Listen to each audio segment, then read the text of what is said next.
in what context can or should Clattenburg, if he is a referee's advisor to Nottingham Forest, be speaking to the official of the game? Is he allowed to do that? And is that normal? Is there a rule? No, we need absolutely. to And I think a lot of people will be looking at that. Yeah. And if it is the case, then what's to stop other clubs in the Premier League? And I tell you what, we'll go and get an ex-referee. There's nothing to stop them from doing that, is there, though? And I think Forest have come under a lot of scrutiny because it's the first time we've heard of it and everyone's thinking, why on earth have they got this role? But I think they're viewing it as you can have a sleep coach, you can have a set-piece tactician, you can have all these different dietitians, physiotherapists.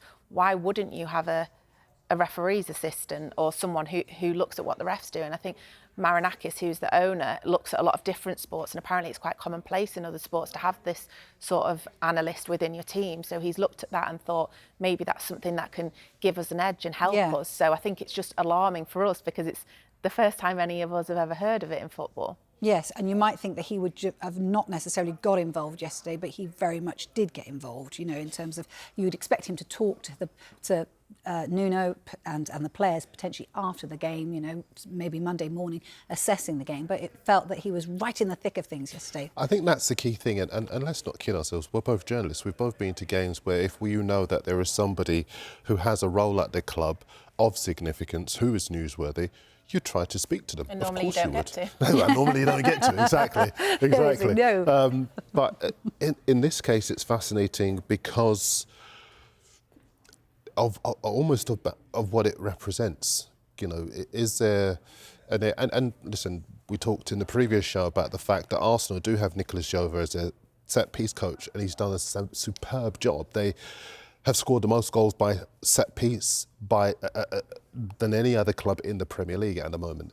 If you look at Thomas Gronemark, he was the throwing coach for Liverpool. Lots of people derided him, but he was effective for that club. So it's entirely feasible to have someone in an area that gives you, as a club, a marginal gain. Yes. But I just, as I said before, I think other clubs may well say, well, if they can have Mark Clattenburg, what's to stop us from doing likewise? I know from speaking to the PGMOL, but that their view is that Howard Webb treats all clubs identically. And regardless of who might be acquired by any given club, he wants to be objective, he wants to be fair, he has a regular dialogue with all clubs, he acknowledges when they make mistakes, he takes opportunity when he can to accept praise for the performances of some officials as well. And I think that's important to point out in this conversation.